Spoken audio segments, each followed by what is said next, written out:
Sering banget disepelekan, tapi salah dikit bisa batal ekspor.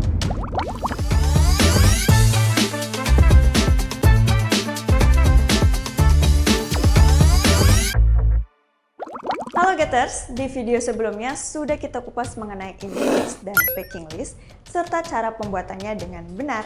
Nah, di video kali ini kita akan kupas lebih nih, mulai dari jenis dan fungsi, serta dampak jika dokumen invoice dan packing list tidak kamu cantumkan. Tapi sebelumnya jangan lupa like, komen, dan subscribe channel GT Media, karena cuma di sini kamu bisa dapat informasi seputar dunia ekspor, dan buat kamu yang ingin mengembangkan usaha atau bisnis kamu, bisa tonton juga di konten Jagoin UKM dengan link di atas. Nah, jenis-jenis invoice ini yang perlu wajib para eksportir ketahui, diantaranya yang pertama, ada pro forma invoice.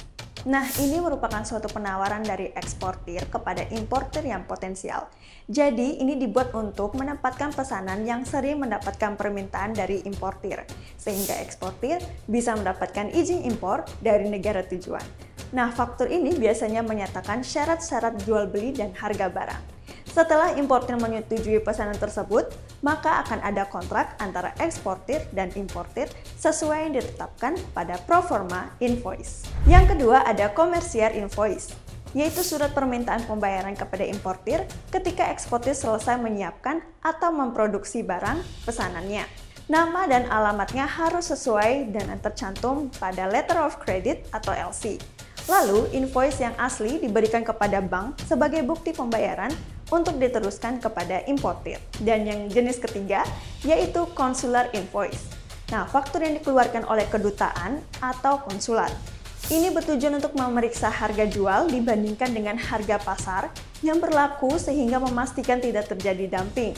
Nah, invoice ini ditandatangani oleh konsulat negara importir, bisa juga dibuat dan ditandatangani oleh konsulat negara sahabat dari negara importir. Lalu, apa dampak dari tidak sesuainya data pada invoice dan packing list dalam proses ekspor-impor? Ketidakcocokan atau kesalahan data pada daftar pengepakan bisa memiliki dampak yang serius pada seluruh proses ekspor-impor. Nah, beberapa dampak yang mungkin terjadi jika data pada daftar pengepakan tidak sesuai. Yang pertama, penundaan pengiriman dan biaya tambahan. Ketidakakuratan data pada packing list bisa mengakibatkan penundaan pengiriman. Misalnya, jika jumlah atau jenis barang tidak sesuai dengan dokumen, pihak bea cukai atau otoritas pengangkutan mungkin menahan pengiriman untuk pemeriksaan lebih lanjut.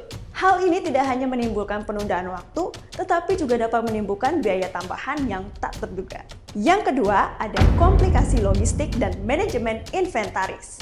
Data yang tidak sesuai pada packing list dapat menyebabkan komplikasi dalam manajemen logistik dan juga inventaris. Pihak logistik mungkin kesulitan dan merencanakan rute pengiriman yang efisien atau mengelola stok dengan benar. Jika informasi tentang jumlah dan jenis barang tidak akurat, ini dapat mengakibatkan biaya operasional yang lebih tinggi dan ketidaksempurnaan dalam rantai pasokan. Yang ketiga, ketidakpuasan pelanggan dan kerugian reputasi. Nah, ketidaksesuaian antara informasi pada daftar pengepakan dan barang yang diterima oleh pelanggan dapat mengakibatkan ketidakpuasan pelanggan. Barang yang tidak sesuai dengan harapan atau janji dapat merusak reputasi perusahaan dan mempengaruhi hubungan bisnis jangka panjang.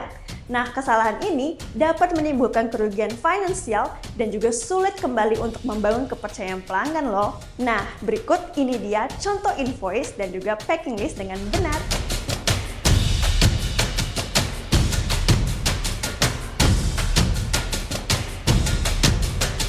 Nah, itu dia Getters. Sebagai eksportir pemula, jangan lupa ya, setiap mau ekspor wajib membuat dokumen invoice dan juga packing list dengan benar dan lengkap. Jangan lupa juga untuk menonton konten-konten program Jagoin UKM, yang di sana kamu akan belajar lebih banyak untuk mengembangkan usaha kamu serta informasi yang lebih menarik lainnya. Untuk Getters yang mau informasi lebih tentang ekspor, langsung saja komen di bawah, dan kira-kira topik apa lagi yang harus kita bahas tuntas? Jangan lupa share video ini pada teman-teman eksportir kamu lainnya ya.